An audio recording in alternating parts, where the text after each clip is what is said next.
연골보다 염증을 잡는 게 더 중요한 이유, 제 환자 이야기를 통해서 한번 말씀을 드려볼게요. 네. 60대 후반의 환자입니다. 저한테 꾸준히 다니고 있던 환자분이세요. 네. 엑스레이를 찍어보면 관절염 단계가 3단계 환자예요. 근데 이제 치료를 하게 되면 조금 좋아지는 듯 하다가 또 조금 치료를 게을리하면 또 다시 아파지고 네. 또 조금 치료를 하면 좋아지는 듯 하다가 또 나빠지고 이러니까 환자분이 짜증이 나는 거예요. 그래서 이럴 거면 자기 옆집 아줌마 인공관절 했더니 팔팔하게 잘 다닌다. 인공관절을 시켜다오. 빡빡 우겼다고 해야 되나요? 막 그렇게 우기셔서 인공관절을 그냥 해드렸어요. 왜냐면 그 나이 또래에서 할 수도 있으니까. 그래서 했는데 처음에 굉장히 만족을 하셨어요. 저한테 막 그러셨어요. 아니 이렇게 좋아질 거면은 바로 하라 그러지. 왜 그렇게 시간을 질질 끌게 하냐.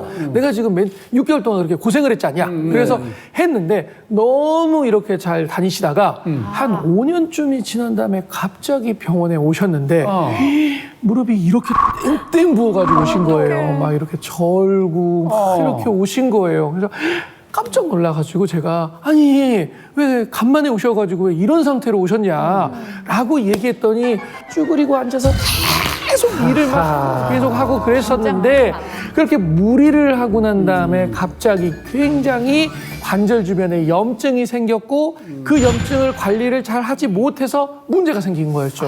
자, 지금 제가 가만히 이야기를 들어보니까 봐요. 네. 아프고 낡은 관절을 제거했어요. 네. 그리고 튼튼한 새 관절을 삽입했어요. 예. 근데 5년 만에 지금 관절에 문제가 생겼어요. 네. 선생님이 수술 잘못하니까 재발하는 거 아니에요? 그렇죠. 이제 제가 분명히 그 영구 씨가 그 얘기를 할 줄 알았습니다. 선생님 인정하세요. 그렇지만요. 환자한테 사과하세요. 인공관절 수술을요, 이제 적재적소에 하게 되면요, 대부분 나아져요. 그렇지만 그렇지 않은 경우도 간혹 있어요. 제가 엑스레이 사진 한번 보여드릴게요. 이제 지금 이제 화면을 보시면요, 우리가 흔히 말하는 인공관절을 한 사진이에요. 금리를 씌우듯이 저렇게 하얗게 이렇게 들어있는 게 인공관절이고요. 이제 소켓을 씌운다고 생각하시면 돼요. 그리고 그 사이에 약간 이렇게 간격이 살짝 있죠, 실금처럼. 그게 인공 연골 역할을 하는 세라믹이 들어있어요. 그래서 인공관절 수술을 했다고 해도요, 주변 조직에 염증이 생기지 않도록 꾸준히 관리를 해야 되는 게 중요한 이유인데요.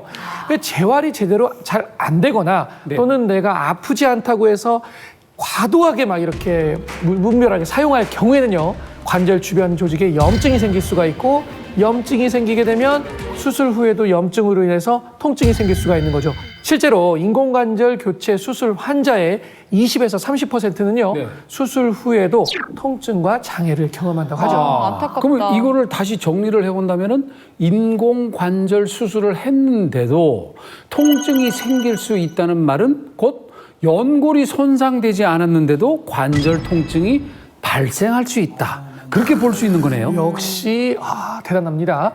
실제로요, 관절의 통증은 활막염이나 연골과 같은 관절 내부의 문제도 있는데요.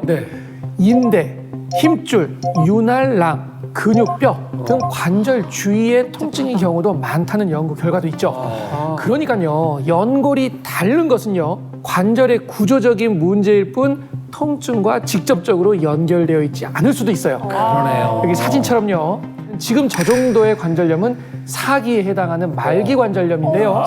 이렇게 뼈가 완전히 닳아져가지고 연골이 해지고 뼈가 드러나 있는 사기 상태가 되기 전이라면요, 관절염이라는 걸 눈치채지 못할 수도 있는데요.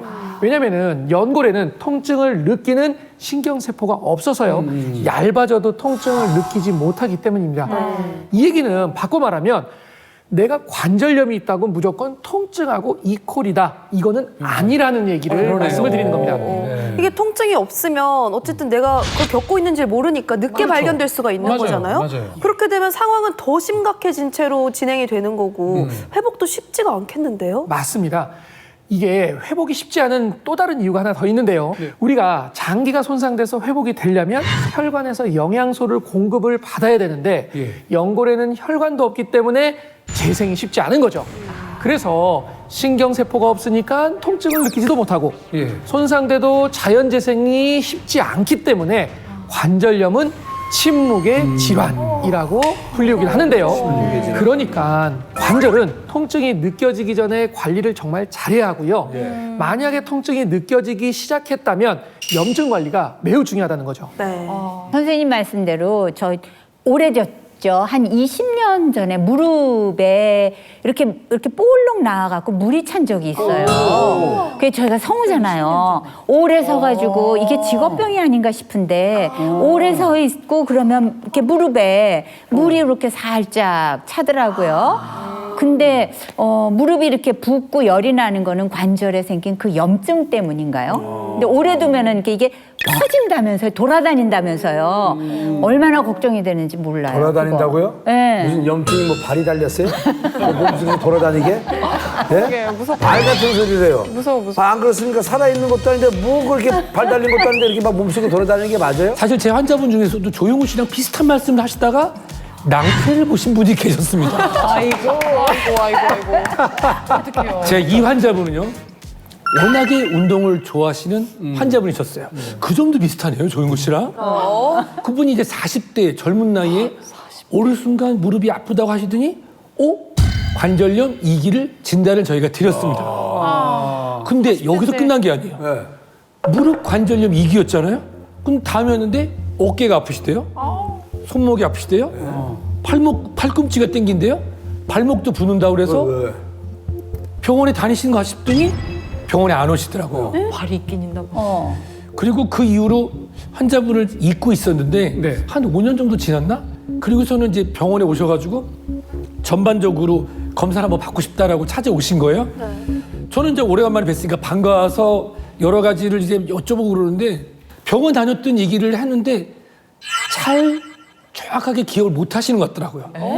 그래서 뭐 오랜만에 뵀으니까 그럴 수도 있겠지 하고선 검사를 하나씩 봤는데 우선은 검사 결과상 다발성 관절염 다발성. 그리고 여러 군데에서의 혈관 질환을 찾아냈고요. 무엇보다 심각한 건 뭐냐면 경도인지 장애. 예? 인지장애요? 경도인지 장애. 네. 그 실제로는 온 몸에 나타난 여러 가지 질병의 신호뿐만 아니라 뇌에서도 질병의 신호등이 켜진 상태였습니다. 뇌까지도요? 어머나. 아니 근데 아까 사례에서 관절염 이후에 허리, 뭐 어깨, 그다음에 발목, 팔목, 예, 이 모든 관절이 다 아파지셨다고 했잖아요. 그러면 이것도 염증의 영향이라고 볼 수 있나요? 맞나요? 자, 제가 염증의 무서움을 쉽게 이해하실 수 있도록 영상을 준비했습니다. 네. 자, 보세요. 비커를 우리의 몸, 물을 혈관, 검정색 얼음을 염증 물질이라고 가정해 보겠습니다. 네. 자, 비커에 자 넣었어요. 어때요? 네. 실제로 몸 한 군데에 커지네요. 예를 들어서 무릎에 관절염이 생기게 되면은 초반에는 무릎에만 염증이 있겠죠? 시간이 지날수록 어때요? 염증이 점점 혈관 등을 타고 온몸으로 퍼질 수가 있습니다. 그러네요. 실제로 65세 이상 어르신들 경우 한 개 이상 관절에서 관절염이 나타날 확률이 60%가 넘는다고 하는데요. 일부 연구에서는 90%가 넘는다는 통계도 있습니다. 지금 아까 그 경도인지 장애 말씀해 주셨는데 그거면 치매 전 단계잖아요, 사실. 근데 선생님께서 집중적으로 환자 사례를 이렇게 얘기하신 걸 보니까 관절염이랑 치매가 좀 관련이 있나 봐요? 맞아요.